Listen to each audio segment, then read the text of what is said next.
മഹാനായ നബിയുനാ റസൂലുള്ളാഹി സ്വല്ലല്ലാഹു അലൈഹി വസല്ലമ തങ്ങൾ പരലോകത്തെക്കുറിച്ച് തന്റെ സ്വഹാബത്തിനോട് പറഞ്ഞു കൊടുക്കുകയാണ്. ആ മരണത്തിന് ശേഷമുള്ള മഹ്ശറയെക്കുറിച്ച്, ആ മഹ്ശറയുടെ ഭയാനകമായ അവസ്ഥകളെ കുറിച്ച്, സിറാത്തിനെ കുറിച്ച്, മീസാനിനെ കുറിച്ച് നബി തങ്ങൾ ഇങ്ങനെ പറഞ്ഞു കൊടുക്കുമ്പോൾ ആ പ്രഭാഷണമെല്ലാം കഴിഞ്ഞ് നബി സല്ലല്ലാഹു അലൈഹി വസല്ലമ തങ്ങൾ തന്റെ വീട്ടിലേക്ക് കടന്നു വന്നു. നബി തങ്ങൾ തന്റെ വീട്ടിലേക്ക് കടന്നു വരുമ്പോൾ തന്റെ പ്രിയപ്പെട്ട ഭാര്യ ആയിഷ ബീബി റളിയല്ലാഹു തആല അൻഹ കരഞ്ഞ് കരഞ്ഞ് കരഞ്ഞ് തളർന്നു കിടക്കുകയാ വീടിനകത്ത്. നബി സല്ലല്ലാഹു അലൈഹി വസല്ലമ തങ്ങൾ ഓടിച്ചെന്നു.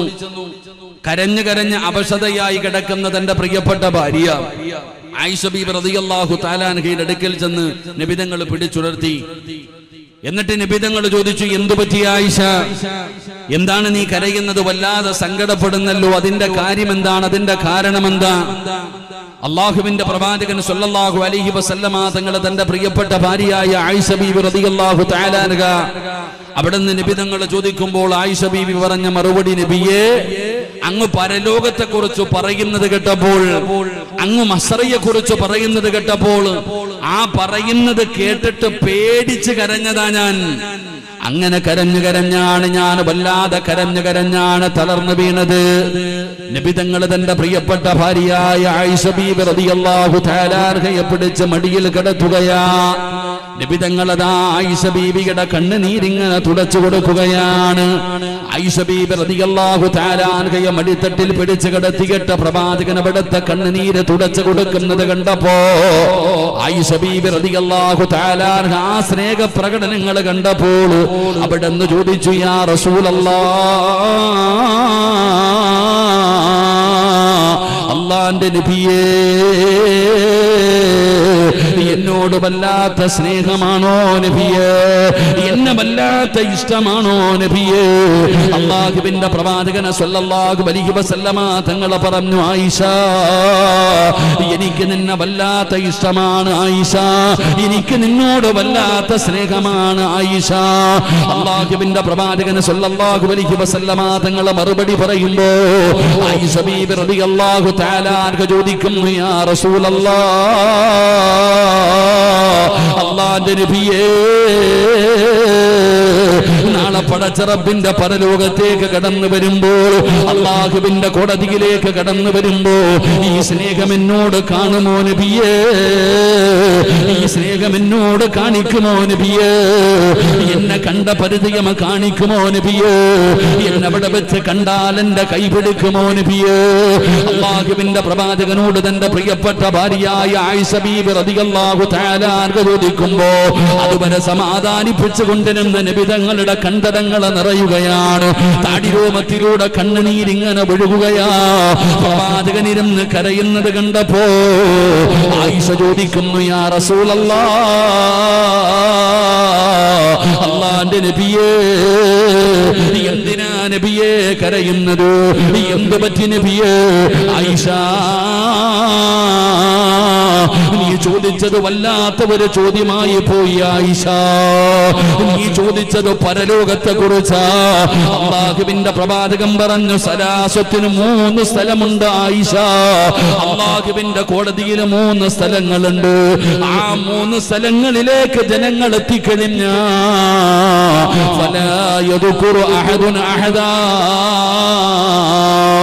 ഒരാളും നിന്നെ തിരിഞ്ഞു നോക്കില്ല. നിനക്ക് ജന്മം നൽകിയ നിന്റെ പിതാവുണ്ടല്ലോ, കണ്ട പരിചയം പോലും കാണിക്കില്ല. 9.5 മാസക്കാലം ഗർഭം ചുമന്ന് മരണവേദനയുടെ വേദനയും നന്ദ് പ്രസവിച്ച മാതാവുണ്ടല്ലോ, നിന്നെ തിരിഞ്ഞു നോക്കില്ല ചെറുപ്പക്കാരാ. കൂടപ്പറപ്പിന് വേണ്ട, കുടുംബക്കാർക്ക് വേണ്ട, മക്കൾക്ക് വേണ്ട. യൗമ യഫിറുൽ മർഉ മിൻ അഖീഹി വഉമ്മിഹി വഅബീഹി വസ്വാഹിബതിഹി വബനീഹി. അല്ലാഹുവിന്റെ വിശുദ്ധമായ ഖുർആൻ പറയുകയാ, ആരാരും തിരിഞ്ഞു നോക്കാത്ത ഒരു ദിവസമാണ് പരലോകമെന്ന് ഖുർആൻ അവിടുന്ന് പറയുമ്പോ ഈ വഅദ് കേൾക്കാമെന്നവരോട് പറയുകയാണ്. നബി തങ്ങൾ പറഞ്ഞു, ആയിഷ, 3 സ്ഥലമുണ്ട് ആയിഷ. ആ 3 സ്ഥലങ്ങളിലേക്ക് ജനങ്ങൾ എത്തിക്കഴിഞ്ഞാൽ പിന്നെ ഒരാളും അവരവർക്ക് അവരുടെ കാര്യമാണ്, ഒരാളും അവരെ തിരിഞ്ഞു നോക്കില്ല എന്ന് നബി തങ്ങൾ പഠിപ്പിക്കുമ്പോ അങ്ങനെ ഒരു ദിവസമുണ്ടെന്ന് വിശ്വസിക്കുന്നവരായി നിരന്നിരിക്കുന്നവര് നമ്മളെല്ലാവരും അന്ത്യദിനമുണ്ടെന്ന് വിശ്വസിക്കുന്നവരാണ്. ഈമാൻ കാര്യങ്ങളിൽ അഞ്ചാമത്തെ കാര്യമാണല്ലോ അന്ത്യദിനമുണ്ടെന്ന് വിശ്വസിക്കുന്നവരല്ലേ. വിശ്വാസമുണ്ടെന്ന് പറഞ്ഞാ പോരാ, പ്രവർത്തനങ്ങളിൽ കാണണം വാപ്പമാര്, പ്രവർത്തനങ്ങളിൽ കാണണം പെങ്ങന്മാര്. പഠിച്ചവരെ മരിക്കേണ്ടവരാണ്, ഖബറിൽ കിടക്കേണ്ടവരാണ്, പരലോകത്ത് പോകേണ്ടവരാണ്. അങ്ങനെ ഒരു ചിന്ത എനിക്കുമില്ല നിങ്ങൾക്കുമില്ല. എല്ലാവരും അടിച്ചു പൊളിച്ചു ആസ്വദിച്ച് നടക്കുകയാണ്. പഠിച്ചവനെ ജീവിതം സുഖിക്കാനുള്ളതാ, ജീവിതം ആസ്വദിക്കാനുള്ളതാ. നിങ്ങൾ പറയുന്നത് പോലെ സ്വർഗ്ഗലോകത്ത് ജീവിക്കാനുള്ളതല്ല. എവിടെ പോയാലും ഖബറും നരകവും പരലോകവും സിറാത്തും മീസാനുമല്ലാതെ വേറെ ഒരു വിഷയമില്ലേ ഉസ്താദ്? പഠിച്ചവനെ നമുക്ക് കേൾക്കുന്നത് പോലും അലർജിയാ. എല്ലാവരും കളിയും തമാശയുമാണ്. പ്രായമുള്ളവര് പറയുന്നത് ചിരിച്ചാൽ ആയുസ് കൂടുമെന്നാണ്. അതുകൊണ്ട് ചിരിയും കളിയുമായിട്ട് നടക്കുകയാ. ജീവിതം ആസ്വദിച്ച് നടക്കുന്നവരോട് പറയുകയാണ്, ഇടയ്ക്കിടയ്ക്ക് കാലിൽ കിടക്കുന്ന ചെരുപ്പിലൊന്ന് നോക്കണേ പെങ്ങള്. വാപ്പമാരേ, കാലിൽ കിടക്കുന്ന ചെരുപ്പിൽ ഇടയ്ക്കിടയ്ക്കൊന്ന് നോക്കണേ. എന്തിനാണ് നോക്കാൻ പറഞ്ഞതെന്നറിയുമോ? കുല്ലും സബ്ബഹും ഫീ അഹ്ലിഹി والموت أدنى من شراك نعله. ആ കാലിൽ കിടക്കുന്ന ചെരുപ്പിന്റെ ബാറുണ്ടല്ലോ, അത് നിന്റെ കാലിന്റെ തൊലിയോട് എത്ര അടുത്ത് കിടക്കുന്നോ ഇതുപോലെ മരണം നിന്റെ കൂടെ നടക്കുന്നുണ്ട്. അസ്രായിൽ എപ്പോ വേണമെങ്കിലും നിന്റെ മുമ്പിലേക്ക് കടന്നു വരാ. നിന്റെ സ്വപ്നങ്ങളും നിന്റെ പ്രതീക്ഷകളും മുഴുവനും തകർന്ന് തരിപ്പണമാകാം. ആ മരണത്തെ കുറിച്ചുള്ള ഓർമ്മയോടുകൂടി വേണം നടക്കാൻ. അല്ലാഹു അതിനുള്ള ഭാഗ്യം തരുമാറാകട്ടെ. അതുകൊണ്ട് വാഴ കേൾക്കാമെന്നവരോട് പറയുകയാണ്, നമുക്കെല്ലാവർക്കും ഇഷ്ടമുള്ള ഒരു സ്വഭാവമാണ് നമ്മുടെ മുഖത്ത് നോക്കിയിട്ട് ലക്ഷണം പറയല്. നമ്മുടെ മുഖത്ത് നോക്കിയിട്ട് പഠിച്ചവനെ നല്ലവനാണ്, ഒരുപാട് കാരുണ്യ പ്രവർത്തനങ്ങൾ നടത്തുന്നവനാണ്. പഠിച്ചവനെ ഈ നാട്ടിലെ പ്രായമുള്ളവരുടെ ഇടയിൽ ഏറ്റവും നല്ല ഒരു വാപ്പയാണ്, ഏറ്റവും നല്ല ഒരു ഉമ്മയാണ്. പഠിച്ചവനെ നമ്മുടെ മുഖത്ത് നോക്കിയിട്ട് ജനങ്ങൾ നമ്മളെ കുറിച്ച് നല്ലത് പറയുന്നത് നമുക്ക് വല്ലാത്ത ഇഷ്ടമാ, കേൾക്കാനൊരു സുഖമാ, കേൾക്കാനൊരു രസമാ. എന്നാൽ ഈ ഒരുമിച്ച് കൂടിയവരോട് പറയുകയാ, ഈ നാട്ടുകാർ മുഴുവനും നീ ജീവിച്ചിരിക്കുന്ന സമയത്ത് നീ നല്ലവനാണെന്ന് പറഞ്ഞ, അതുകൊണ്ട് പ്രത്യേകമായിട്ട് നിനക്ക് ആഖിറത്തിൽ നേട്ടമൊന്നുമില്ല. ഈ നാട്ടിൽ നമുക്ക് എല്ലാവർക്കും ഉള്ളൊരു സ്വഭാവ, ഇങ്ങനെ മുഖത്ത് നോക്കിയിട്ട് എന്റെ പൊന്നാര സിറാജ് നിന്റെ വയത് കൊള്ളാം, നീ നല്ലവൻ എന്നൊക്കെ എന്നോട് ഇങ്ങനെ പറയുന്നത് കേൾക്കാനൊരു സുഖമാ. ഈ നാട്ടിലെ ഏറ്റവും നല്ല മനുഷ്യൻ നീയാന്ന് പറഞ്ഞാൽ കാരുണ്യ പ്രവർത്തകനാണ്, പാപങ്ങളുടെ പടത്തലവനാണ്, പള്ളിക്ക് കൊടുക്കും, പാപങ്ങൾക്ക് കൊടുക്കും, യതീമിന് കൊടുക്കും എന്നൊക്കെ പറയുമ്പോ കേൾക്കാൻ നല്ല സുഖമാ.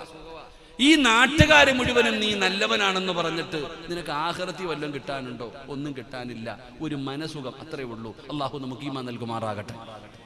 ആമീൻ പറ.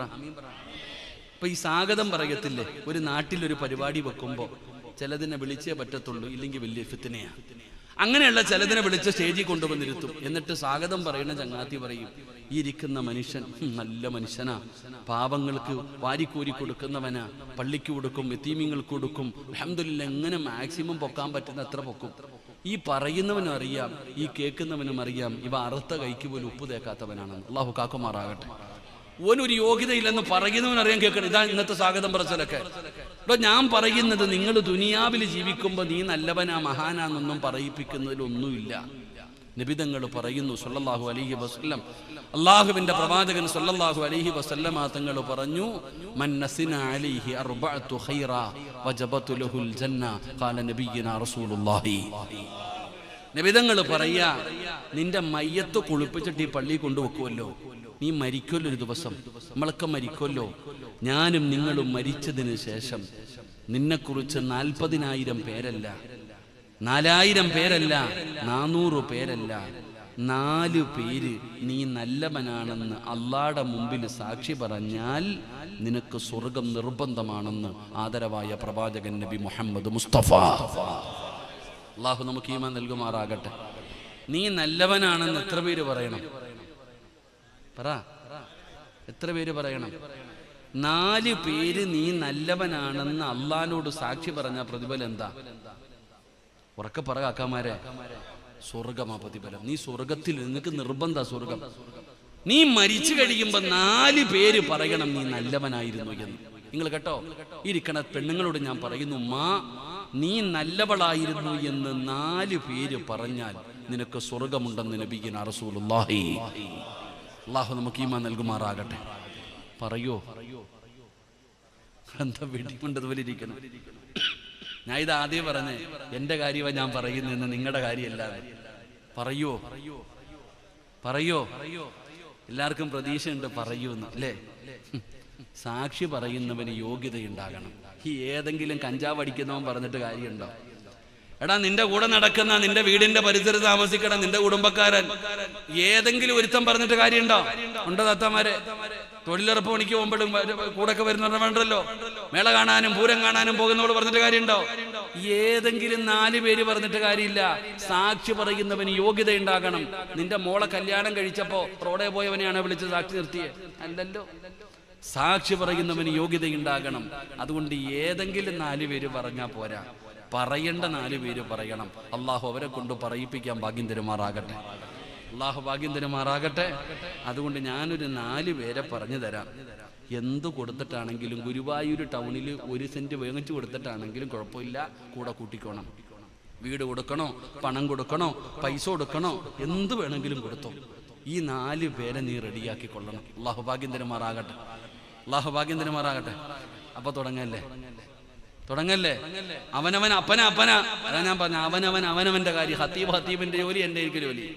അവനവൻ 4 പേരെ റെഡിയാക്കി കൊള്ളണം. 4 പേരെയും പറയണമെന്ന് ആഗ്രഹമുണ്ട്. സമയമുണ്ടെങ്കിൽ ഞാൻ പറയും, ഇല്ലെങ്കിൽ 11 മണിക്ക് എൻ്റെ വണ്ടി നിർത്തും. എനിക്കതുവരെ സമയമുള്ളൂ. എൻ്റെ ആഗ്രഹത്തതാ. ഇൻഷാ അല്ലാഹ്. അള്ളാഹു നമുക്ക് കേൾക്കുന്നത് അത്രയും പഠിക്കാൻ അള്ളാഹു ഭാഗ്യം തരുമാറാകട്ടെ.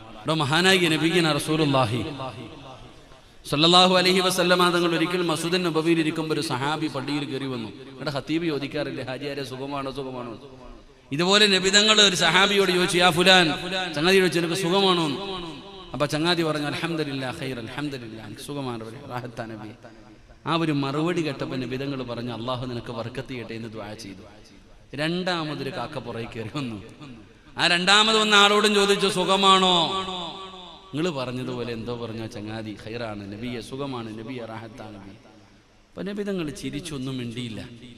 അപ്പൊ ഈ ചങ്ങാതി ചോദിച്ചു, എനിക്ക് എന്തേ നബിയെ ദുആ ഇല്ലേ? ആദ്യം വന്ന ആളോട് ചോദിച്ച അതേ ചോദ്യം തന്നെ എന്നോട് ചോദിച്ചത്. അദ്ദേഹത്തിന് ബർക്കത്തിന് വേണ്ടി ദുആ ചെയ്തു, എനിക്ക് ബർക്കത്തില്ലേ?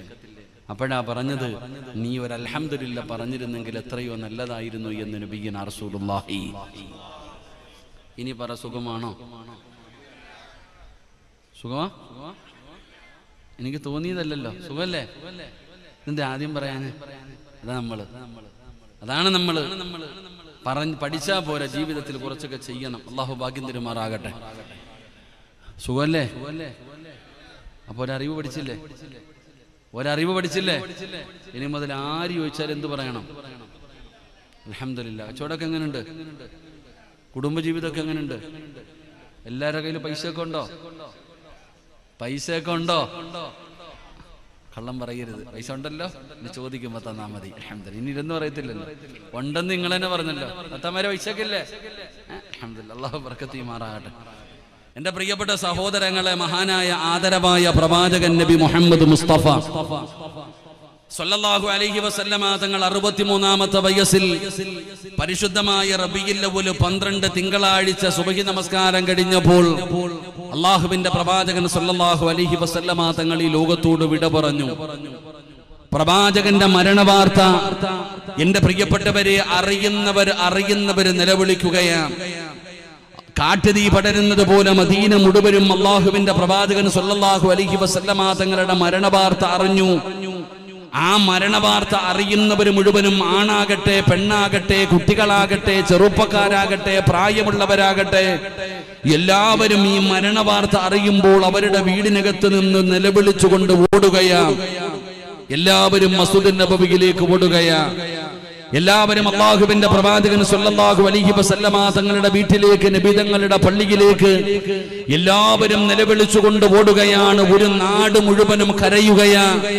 ഒന്ന് സമാധാനിപ്പിക്കുവാനോ ഒന്ന് കരയല്ലേ എന്നൊന്ന് പറയാൻ പോലും ഒരാളുമില്ല. അല്ലാഹുവിന്റെ പ്രവാചകൻ സ്വല്ലല്ലാഹു അലൈഹി വസല്ലമ തങ്ങളുടെ മരണവാർത്ത അറിയുമ്പോൾ എല്ലാവരും കരയുകയാണ്, നിലവിളിക്കുകയാണ്. സമാധാനിപ്പിക്കാൻ പോലും ഒരാളുമില്ലടോ. ഈ മഹല്ലിൽ ഒരാൾ മരിച്ചാൽ പടച്ചവനെ ആരെങ്കിലും കാണുമല്ലോ, കരയല്ലേ എന്നൊന്ന് സമാധാനിപ്പിക്കാൻ. അങ്ങനെ ഒരാൾ മദീനത്തില്ല. നബി തങ്ങളുടെ വഫാത്തായപ്പോ മദീന മുഴുവനും കരയുകയാണ്. കരയല്ലേ എന്ന് പറയാൻ ഒരാൾ പോലുമില്ല. അങ്ങനെ പറയേണ്ട സ്വഹാബിയാണ് സയ്യിദുനാ ഉമർ ഇബ്നുൽ ഖത്താബ്. ഉമർ തങ്ങളുടെ നാട്ടുകാ മഹാനായ സയ്യിദുനാ അബൂബക്കർ സിദ്ദീഖ് റളിയല്ലാഹു തആല അൻഹു. അബൂബക്കർ സിദ്ദീഖ് തങ്ങളുടെ മദീനത്ത് പോലുമില്ല. ആ നാട്ടിൽ തന്നെ അബൂബക്കർ തങ്ങളില്ല. പടച്ചവനെ ഉമർ ഇബ്നുൽ ഖത്താബ്. ഉമർ തങ്ങൾ ഉരിപ്പിടിച്ച വാളുമായിട്ട് നബി തങ്ങളുടെ വീടിന്റെ മുറ്റത്ത് നിൽക്കുകയാണ്. ആരെങ്കിലും നബി തങ്ങളെ വഫാത്തായെന്ന് പറഞ്ഞാൽ അവന്റെ തലയെടുക്കുമെന്ന് പറഞ്ഞ് ഉമർ തങ്ങളെ വീടിന്റെ മുറ്റത്ത് നിൽക്കുകയാ. ഉസ്മാൻ തങ്ങളെ തളർന്നു വീണടോ. അലിയാർ തങ്ങളുടെ നാവനങ്ങുന്നില്ല. ബിലാൽ തങ്ങൾ കരയുകയാണ്. പടച്ചവനെ സ്വഹാബത്ത് മുഴുവനും കരയുകയാണ്. എല്ലാവരും അതാ നാവങ്ങ് താഴ്ന്നു പോയതുപോലെ മിണ്ടാൻ കഴിയാതെ മദീന മുഴുവനും കരയുകയാ.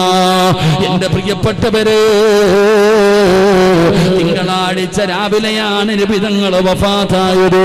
ആ ജനാസ അവിടെ തന്നെ ഇരിക്കുകയാ. തിങ്കളാഴ്ച കഴിഞ്ഞോ, ചൊവ്വാഴ്ച കഴിഞ്ഞോ, ബുധനാഴ്ചയായി. 3 ദിവസമാണ് അല്ലാഹുവിന്റെ പ്രവാചകൻ നബി മുഹമ്മദ് മുസ്തഫ സല്ലല്ലാഹു അലൈഹി വസല്ലമ തങ്ങളുടെ ജനാസ വെച്ചിരുന്നത്. എന്തുകൊണ്ടാണ് 3 ദിവസം വെച്ചതെന്നറിയോ? നേതാവില്ലടോ, നേതാവില്ല. എന്ത് ചെയ്യണമെന്ന് പറയാനാളില്ല. ആരാണ് കുളിപ്പിക്കേണ്ടത്? ആരാണ് കബർ കുടിക്കേണ്ടത്? എവിടെയാണ് കബറടക്കേണ്ടത്? ആരാണ് ഇമാമത്ത് നിൽക്കേണ്ടത്? ഇമാമത്ത് നിൽക്കണോ വേണ്ടയോ? പടച്ചവനെ നേതൃത്വം കൊടുക്കാൻ ഒരാളുമില്ല. അത് കാരണം 3 ദിവസമാണ് നബി തങ്ങളുടെ ജനാസ വെച്ചിരുന്നത്. പടച്ചവനെ അവസാനം സയ്യിദുനാ അബൂബക്കർ സിദ്ദീഖ് റളിയല്ലാഹു തആല അൻഹു കടന്നു വരികയാണ്. പടച്ചവനെ ധൈര്യമില്ലാത്ത സ്വഹാബിയാ. പടച്ചവനെ മനസ്സിന് വലിയ ധൈര്യമില്ലാത്ത സ്വഹാബിയാ. എന്നാൽ അല്ലാഹു സുബ്ഹാനഹു വ തആല അന്ന് അബൂബക്കർ തങ്ങൾക്ക് ഈമാനികമായിട്ടുള്ള ഒരു ധൈര്യം കൊടുക്കുകയാ. അവിടെ നിന്ന് നബി തങ്ങളുടെ വീടിനകത്തേക്ക് കയറി വന്നു. അല്ലാഹുവിന്റെ പ്രവാചകൻ സല്ലല്ലാഹു അലൈഹി വസല്ലമ തങ്ങളുടെ ജനാസ കണ്ടു. അവിടെ നിന്ന് പടച്ചവനെ മരിച്ചു എന്ന് അവിടെ നിന്ന് വിശ്വസിക്കുകയാണ്. അതാ അവിടെ നിന്ന് ബോധ്യമായി. അബൂബക്കർ തങ്ങളെ മസ്ജിദ് നബവിയിൽ കയറി നിന്നിട്ട് അവിടെ നിന്ന് പറഞ്ഞു, സ്വഹാബാ, അല്ലാഹുവിന്റെ പ്രവാചകൻ ലോകത്തോട് വിട പറഞ്ഞിരിക്കുകയാ. അബൂബക്കർ സിദ്ദീഖ് റളിയല്ലാഹു തആല അൻഹു വിളിച്ചു പറയുകയാണ്, ഇരിക്കുമറേ, ഇരിക്കുമറേ, അല്ലാഹുവിന്റെ പ്രവാചകൻ വഫാത്തായിരിക്കുകയാ. പടച്ചവനെ അങ്ങനെ ഉമറദാ അബൂബക്കർ തങ്ങളെ അവിടെ നിന്ന് വിളിച്ചു പറയുകയാണ്. ഇസ്ലാമിന്റെ 1ാമത്തെ ഖലീഫയായി അവിടെ നിന്ന് നേതാവായി അധികാരം ഏറ്റെടുക്കുകയാണ്. പടച്ചവനെ ഒരു പ്രവാചകൻ മരിച്ചാൽ ആ മരിക്കുന്ന സ്ഥലത്ത് തന്നെയാണ് കബറടക്കേണ്ടത്. പടച്ചവനെ പ്രവാചകന്മാരുടെ മയ്യത്തിന് ഇമാമത്തില്ല. എല്ലാവരും ഒറ്റയ്ക്കൊറ്റയ്ക്കാണ് നിസ്കരിച്ചത്. അങ്ങനെ പ്രവാചകൻ സല്ലല്ലാഹു അലൈഹി വസല്ലമ തങ്ങളുടെ ശറഫാക്കപ്പെട്ട ജനാസയുണ്ടല്ലോ, അതാ ബുധനാഴ്ചയോട് വൈകുന്നേരത്തോടുകൂടി രാത്രിയോടുകൂടി പ്രവാചകന്റെ ജനാസ കബറടക്കുകയാണ്. പടച്ചവനെ ഇസ്ലാമിന്റെ 1ാമത്തെ ഖലീഫയായി സയ്യിദുനാ അബൂബക്കർ സിദ്ദീഖ് റളിയല്ലാഹു തആല അൻഹു അധികാരമേകുകയാ. അവിടുന്ന് ഖലീഫയായി. അവിടുന്ന് പടച്ചവനെ ഭരണം നടത്തുകയാണ്. അബൂബക്കർ തങ്ങൾ ഭരിച്ചുകൊണ്ടിരിക്കുകയാണ്. റബ്ബേ, 2 വർഷവും 3 മാസവുമാണ് ഖലീഫയായി ഇരുന്നത്. അബൂബക്കർ തങ്ങൾക്ക് പ്രായമായടോ. അബൂബക്കർ സിദ്ദീഖ് തങ്ങൾക്ക് ഒരു കാര്യം മനസ്സിലായി, തന്റെ മരണമെടുത്തെന്നു പടച്ചവനെ മരണമെടുത്തെന്നു മനസ്സിലായപ്പോ അബൂബക്കർ സിദ്ദീഖ് തങ്ങൾ ചിന്തിച്ചു, ഒരു നേതാവിനെ തെരഞ്ഞെടുക്കണം, എനിക്കൊരു പിൻഗാമിയെ തെരഞ്ഞെടുക്കണം, ഇല്ലെങ്കിൽ പടച്ചവനെ നേതാവില്ലാത്തത് കാരണമാണ് നബി തങ്ങളുടെ ജനാസ 3 ദിവസം വെക്കേണ്ടി വന്നത്. അതുകൊണ്ട് എന്റെ കണ്ണടയുന്നതിന് മുമ്പ് ഇസ്ലാമിന്റെ 2ാമത്തെ ഖലീഫയായി ഒരാളുടെ പേര് പറയണമല്ലോ, ഒരാളെ തെരഞ്ഞെടുക്കണമല്ലോ. പടച്ചവനെ അബൂബക്കർ സിദ്ദീഖ് തങ്ങളുടെ മനസ്സിലേക്ക് ചിന്ത വരികയാണ്, എന്റെ പ്രിയപ്പെട്ടവരെ, ഇസ്ലാമിന്റെ 2ാമത്തെ ഖലീഫയായി ആരെയാണ് തെരഞ്ഞെടുക്കേണ്ടത് എന്ന് മനസ്സിലേക്ക് ഓർമ്മ വരുമ്പോ ആരുടെ പേരാണ് ഓർമ്മ വന്നതെന്നറിയോ? സയ്യിദുനാ ഉമർ ഇബ്നുൽ ഖത്താബ്. ഉമർ ഇബ്നുൽ ഖത്താബ് റളിയല്ലാഹു തആല അൻഹുവിന്റെ പേരാണ് ഓർമ്മ വന്നത്. പടച്ചവനെ ഉമറിനെ ഇസ്ലാമിന്റെ ഖലീഫയാക്കാൻ അബൂബക്കർ തങ്ങളുടെ മനസ്സിലേക്ക് കടന്നു വരികയാണ്. പക്ഷേ അബൂബക്കർ തങ്ങൾക്ക് ടെൻഷനാണ്.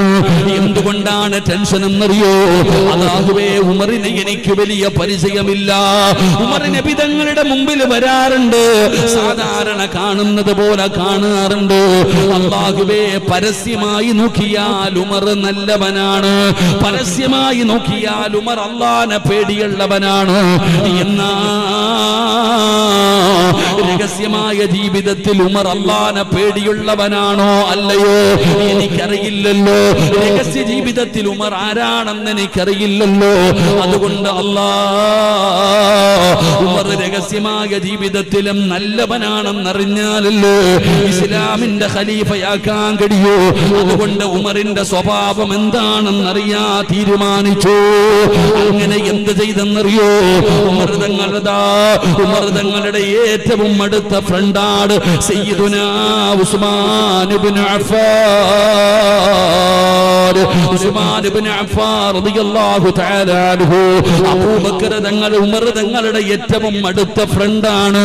രണ്ടുപേരും കൂട്ടുകാരനാണ്. എപ്പോഴും ഉമറും ഉസ്മാനും ഒരുമിച്ചാണ് നടക്കുന്നത്. രണ്ടുപേരും ചങ്ങാതിമാരാണ്. അതുകൊണ്ട് ഉമറിന്റെ സ്വഭാവം അറിയണമെങ്കിൽ ഉസ്മാനോട് ചോദിച്ചാ മതിയല്ലോ. അങ്ങനെ അബൂബക്കർ തങ്ങൾ ഉസ്മാൻ തങ്ങളെ വിളിക്കുകയാ. എന്നിട്ട് പറഞ്ഞു, ഉസ്മാനേ ഉമറിനെ 2ാമത്തെ ഖലീഫയായി തെരഞ്ഞെടുക്കാൻ പോവുകയാണ്. എനിക്ക് പരസ്യമായിട്ട് ഉമർ നല്ലവനാണെന്നറിയാ, രഹസ്യമായ ജീവിതത്തിൽ ഉമറിന്റെ സ്വഭാവം എന്താണെന്ന് എനിക്കറിയില്ലല്ലോ. കൂടെ നടക്കുന്ന നിനക്കറിയാമല്ലോ. അതുകൊണ്ട് അഖ്ബിർനീ അൻ ഉമർ ഇബ്നുൽ ഖത്താബ്, ഉമറിന്റെ സ്വഭാവം എനിക്കൊന്ന് പറഞ്ഞു തരുമോ? ഉമറിന്റെ സ്വഭാവം എന്താണെന്ന് എനിക്കൊന്ന് പറഞ്ഞു തരുമോ? സയ്യിദുനാ ഉസ്മാൻ ഇബ്നു അഫ്ഫാൻ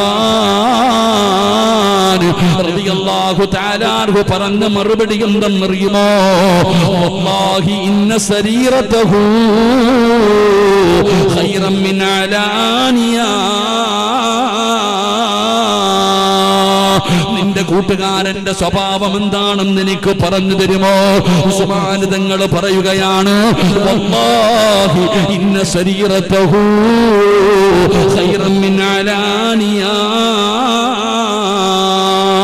അല്ലാഹുവിനെ കൊണ്ട് തന്നെയാണ് സത്യം. ഈ പ്രപഞ്ചത്തിന്റെ അധിപനായ അല്ലാഹുവിനെ കൊണ്ട് തന്നെയാണ് സത്യം. എന്റെ ഉമർ നല്ലവനാ.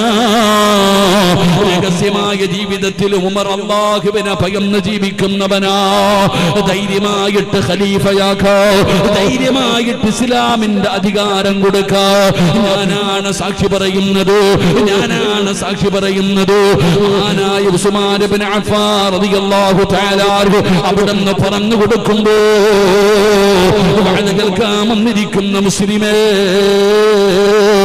അല്ലാഹുവിന്റെ വിശുദ്ധമായ ഖുർആൻ പറഞ്ഞല്ലോ, വകദാലിക ജഅൽനാകും ഉമ്മതൻ വസതൻ ലിതകൂനൂ ശുഹദാ അലന്നാസ്.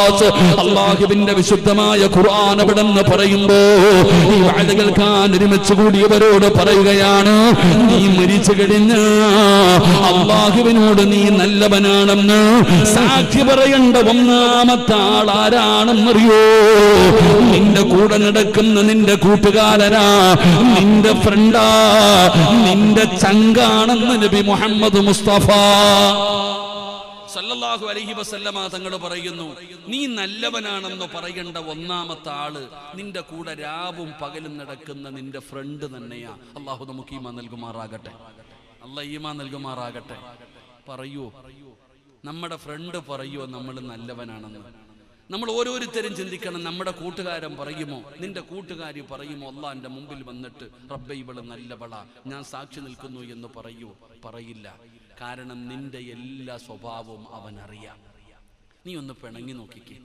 നീ ചങ്കാന്ന് പറയുന്ന ചങ്കിനോട് നീ ഒന്ന് പിണങ്ങി നോക്കിക്കേ. നാളെ റോഡിൽ ഇറങ്ങി നിന്നിട്ട് നിന്റെ ചരിത്രം മുഴുവനും വിളിച്ചു പറയും. അള്ളാഹു കാത്തിരക്ഷിക്കുമാറാകട്ടെ.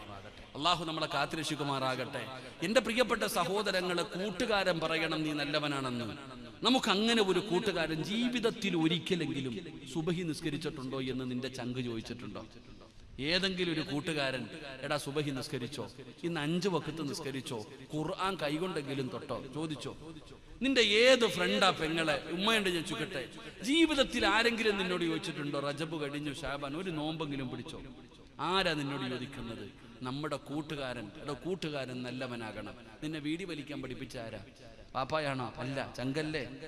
എടാ കുറ്റി വീടി വലിയടാ ഒന്ന് വലിച്ചു നോക്കടാന്ന് പറഞ്ഞ് നിന്റെ കൂട്ടുകാരനല്ലേ നിന്നെ വീടി വലിക്കാൻ പഠിപ്പിച്ചേ? നിന്നെ കള്ളു കുടിക്കാൻ നമ്മളെ എല്ലാ വൃത്തികേടുകൾ ചെയ്യാനും പഠിപ്പിച്ചതാരാ? നമ്മുടെ ഫ്രണ്ട്. എന്നിട്ട് നമ്മൾ ഫ്രണ്ട് എന്ന് പറഞ്ഞ് കൊണ്ടു നടക്കുകയാ. അല്ലാഹു ഈമാൻ നൽകുമാറാകട്ടെ. ആരാ കൂട്ടുകാരെന്നറിയോ?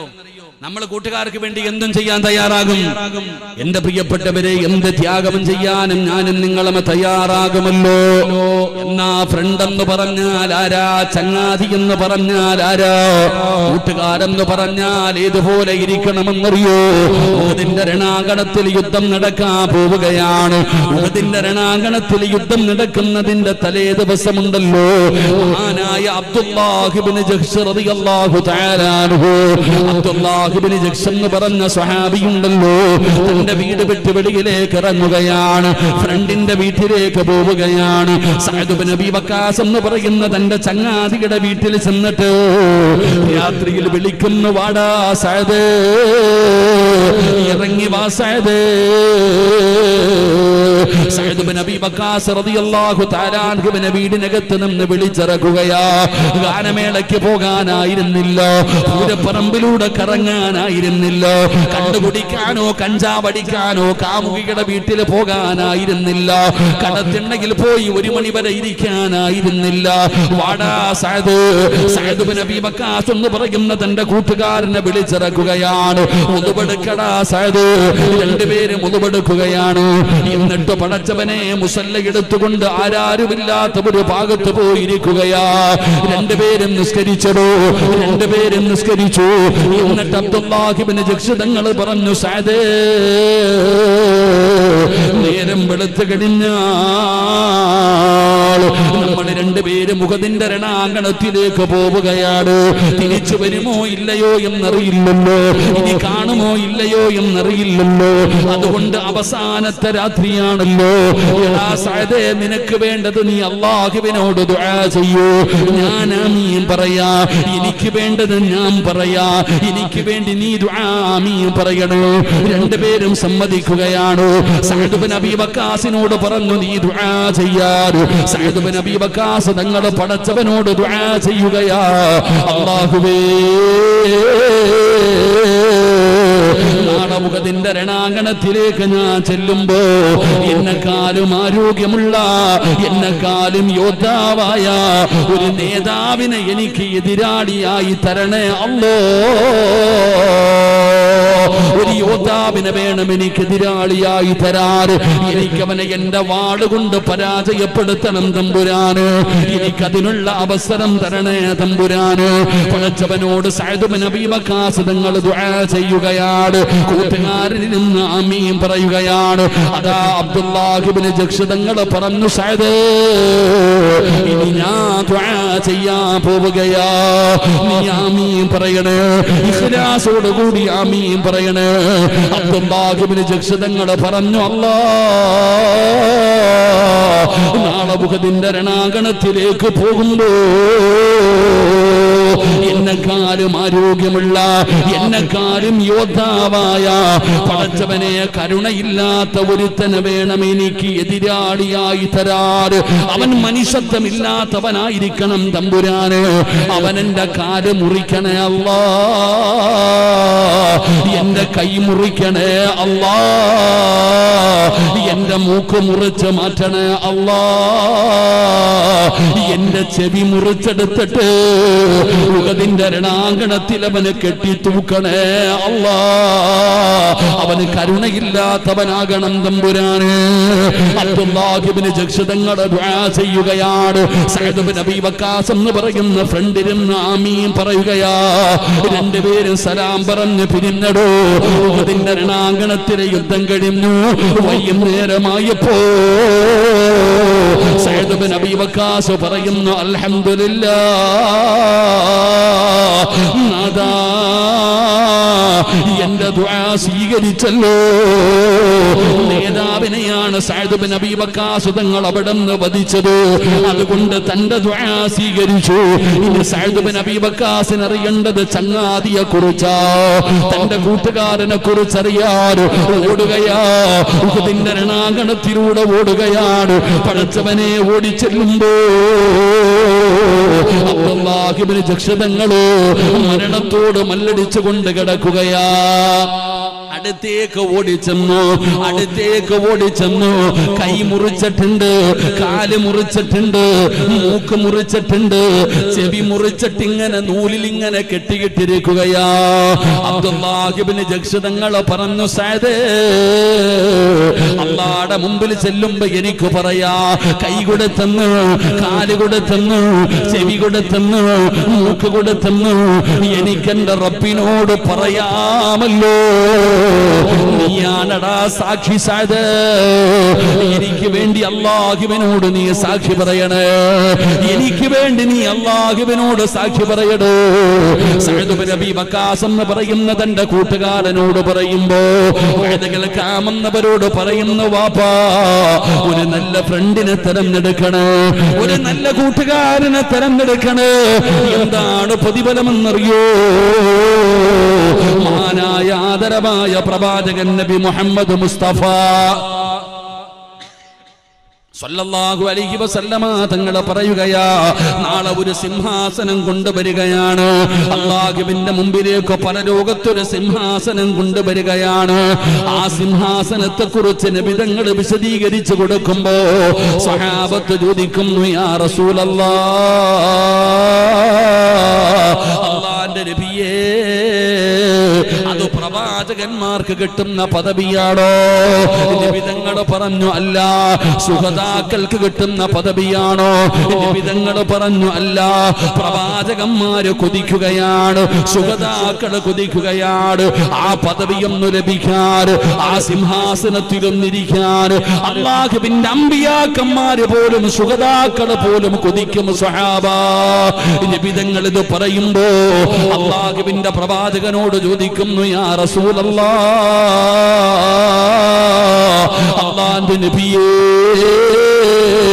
പ്രവാചകന്മാർക്കല്ല, സുഹദാക്കൾക്കല്ല, പിന്നെ ആ സിംഹാസനത്തിലിരിക്കുന്നത് ആരാണ് നബിയേ? ആർക്കുള്ളതാ നബിയേ? നബി തങ്ങൾ പറഞ്ഞു, ഹും ഖൗമൻ തുഹാബു ബിറൂഹില്ലാഹ്, അല്ലാഹുവിന് വേണ്ടി സ്നേഹിച്ച രണ്ട് കൂട്ടുകാർക്കുള്ളതാ. റബ്ബിന് വേണ്ടി സ്നേഹിക്കുന്നവരുണ്ടല്ലോ, അവർക്ക് വേണ്ടിയുള്ള പ്രതിഫലമാണെന്ന് നബി തങ്ങൾ പറയുമ്പോ പറയുമ്പോ വഴുത കേൾക്കാമെന്ന് പെങ്ങളോട് പറയുകയാ, മോശമായ കൂട്ടുകാരിയുടെ കൂടെ നടക്കല്ലോ, വൃത്തികെട്ടവരുടെ കൂടെ നടക്കല്ലോ, പാപം ചെയ്യുന്നവരുടെ കൂടെ നടക്കല്ലോ. നീ പറയും ഉസ്താദേ ഞാൻ കള്ള് കുടിക്കില്ല, അവനല്ലേ കുടിക്കുകയുള്ളൂ, അവളല്ലേ കാമുകന്റെ കൂടെ പോകുന്നത്, ഞാൻ കൂടെ പോയതല്ലേ ഉള്ളൂ. പടച്ചവനെ കൂട്ടുകാരന് കൂട്ടുകാരി എന്ന് പറഞ്ഞു മരിക്കുന്നവരുണ്ടല്ലോ. അല്ലാഹുവേ, മോശമായ കൂട്ടുകാരുടെ കൂടെ നടക്കുന്നവരോട് പറയുകയാ, യാ വൈലത്താ ലൈതനീ ലം അത്തഖിദു ഫുലാൻ ഖലീലാ. അല്ലാഹുവിന്റെ വിശുദ്ധമായ ഖുർആൻ പറയുകയാ, നാളെ ശപിക്കും ചെറുപ്പക്കാരാ, നാളെ ശപിക്കും ചെറുപ്പക്കാരാ. കള്ളുകുടി എന്റെ കൂടെ നടന്നാൽ കള്ളുകുടി എന്റെ കൂടെ നടക്കരുത്, അവനുമായി അവനുമായി ഫ്രണ്ട്ഷിപ്പ് കൂടരുത്, അവന്റെ കൂടെ നടക്കരുത്, അവന്റെ കൂടെ ഇരിക്കരുത്, അവന്റെ കുടുംബത്തിൽ പെണ്ണു പോലും കെട്ടിച്ചു കൊടുക്കരുത്. നീ നടക്കുന്നത് കള്ളുകുടി എന്റെ കൂടല്ലോ. ഉസ്താദേ ഞാൻ കുടിക്കാറില്ല, അവനല്ലേ കുടിക്കാറുള്ളൂ. എന്തേ പെണ്ണെ പറയുന്നത്? ഉസ്താദേ ഞാൻ കൂട്ടുപോയതാണ്, അവളാണ് കാമുകന്റെ കൂടെ പോയത്.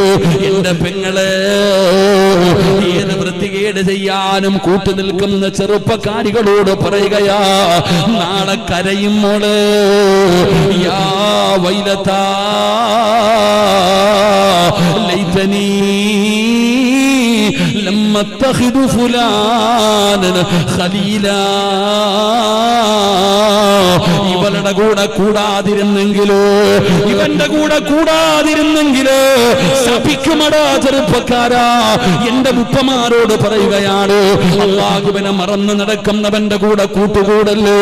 അവൻ ആരുമാകട്ടെ, അവൻ എത്ര വലിയ കൊലകൊമ്പനാകട്ടെ, ഹജ്ജ് ചെയ്തവനാണ് ഉംറ ചെയ്തവനാണെന്ന് പറഞ്ഞിട്ട് കാര്യമില്ല. അല്ലാഹുവിനെ മറന്നുകൊണ്ട് തെറ്റ് ചെയ്ത് നടക്കുന്നവനാണോ, അവന്റെ കൂടെ കൂടല്ലേ. സ്നേഹിച്ചാൽ അല്ലാഹുവിന് വേണ്ടി സ്നേഹിക്കൂ, പെങ്ങളെ സ്നേഹിച്ചാൽ അല്ലാഹുവിന് വേണ്ടി സ്നേഹിക്കൂ. സ്നേഹിക്കുന്ന രണ്ട് ഫ്രണ്ട്സുകൾക്ക് പടച്ചറപ്പ് തരുന്ന പ്രതിഫലം എന്തെന്നറിയോ?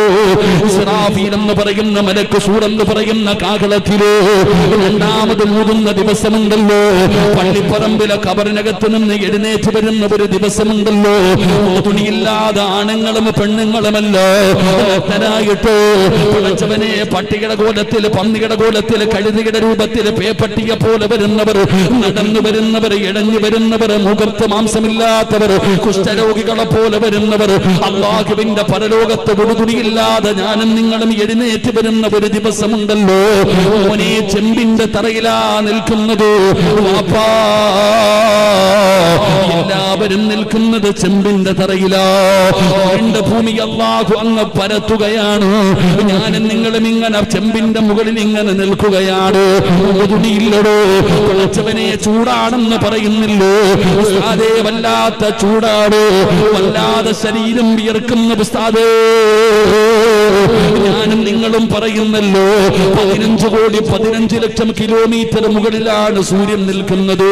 അത് അസ്തമിച്ചിട്ട് 10 മണിയായിട്ടും നിനക്ക് ചൂടാ ബാപ്പാ, ശരീരം വിയർക്കുന്നില്ലേ പെങ്ങളോ? ഇരിക്കുന്ന ചുരിദാറിനകത്തുകൂടെ വിയർപ്പ് തുള്ളി ഒഴുകുമ്പോ പ്രയാസപ്പെടുന്ന ഉമ്മ, ഇതൊക്കെ ഒരു ചൂടാണോ?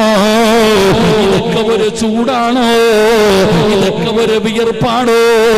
പടച്ചവനെ ചൂടൊക്കെ പരലോകത്താ ഉമ്മ. ചൂടുള്ള നാളുണ്ട് കിയാമന്നാളാ, ചുരുക്കി പറഞ്ഞാൽ എന്തു ഹാലാ ചൂള. വൻദോസ വണ്ടിയോ മായി വരുന്നേ കാള, ക്ഷീണത്തിനാലൊലിക്കുന്നതാണേ ഈള. സുഹൃത്തുക്കളെ തിളയ്ക്കുന്നതാണേ മൂള. അമലൊന്നുമില്ല തങ്ങു ചെന്ന കോള. നിങ്ങളുടെ നാട്ടിൽ പഠിച്ച ഉസ്താദ് എഴുതിയ ബൈത്ത, ആ തഴവ ഉസ്താദ് പറയുകയാ, മോനെ പഴയ വീട് കെട്ടുന്ന ഇഷ്ടിക കണ്ടിട്ടുണ്ടോ? അത് എങ്ങനെയാണ് ചുമന്ന നിറമായതെന്നറിയോ? വിറകിട്ട് കത്തിക്കുന്ന ചൂളയുടെ പരിസരത്ത് പോയിട്ടുണ്ടോ? വല്ലാത്ത ചൂടാ, വല്ലാത്ത പ്രയാസമാ. കാളവണ്ടി കണ്ടിട്ടില്ലേ ചെറുപ്പക്കാരാ? ചുമട് വലിച്ചു കൊണ്ടുവരുമ്പോ ക്ഷീണിച്ചിട്ട് അതിന്റെ വായിലൂടെ പതയും നുരയും ഇങ്ങനെ ഒഴുകുന്നത് കണ്ടിട്ടില്ലോ? ഇതുപോലെ നാളെ പടച്ച റബ്ബിന്റെ കോടതിയില് ജനങ്ങളുടെ വായിലൂടെ പതയും നുരയും ഇങ്ങനെ ഒഴുകുകയാ. നീ ചോറ് വെക്കുന്നവളല്ലോ, കലത്തിനകത്ത് കടന്ന് ചോറ് തിളയ്ക്കുന്നത് കാണുന്നവളല്ലോ. നിന്റെ തലയോട്ടിക്ക് വെത്ത് കിടക്കുന്ന തലച്ചോറുണ്ടല്ലോ, അത് തിളച്ചിട്ട് മുഖത്തുകൂടെ ഒഴുകുന്ന ദിവസമാണ് മഹ്ശറ. ആ പരലോകത്ത് അല്ലാഹുവിന്റെ മുമ്പിൽ ഞാനും നിങ്ങളും മുടുതുണിയില്ലാതെ നിൽക്കുമ്പോ ഒരു തണലേ ഉള്ളൂ, ഒരേ ഒരു തണലേ ഉള്ളൂ. അത് അല്ലാഹുവിന്റെ അർശിന്റെ താഴെയാ. അല്ലാഹുവിന്റെ രാജസിംഹാസനമുണ്ടല്ലോ, ആ സിംഹാസനത്തിന്റെ താഴെ മാത്രമേ അന്ന് തണലുള്ളൂ. സബഅത്തുൻ യുളില്ലുഹുമുല്ലാഹു ഫീ ദില്ലി. അന്ന് 7 വിവിഐപികൾ അല്ലാഹു വിളിക്കുകയാ. അന്ന് 7 വിവിഐപികളെ അല്ലാഹു വിളിക്കുകയാണ് അർശിന്റെ താഴേക്ക്. ആ 7 വിഭാഗത്തിൽ ഒരു വിഭാഗമാരെന്നറിയോ? ആ 7 വിഭാഗത്തിൽ ഒരു വിഭാഗമാരെന്നറിയോ? അത് അല്ലാഹുവിന് വേണ്ടി സ്നേഹിച്ചവരാ. അല്ലാഹുവിന് വേണ്ടി സ്നേഹിച്ച 2 കൂട്ടുകാർ. അവർക്ക് അല്ലാഹു അർശിന്റെ താഴെ ഒരു സ്ഥാനം കൊടുക്കുമെന്ന് നബി മുഹമ്മദ് മുസ്തഫ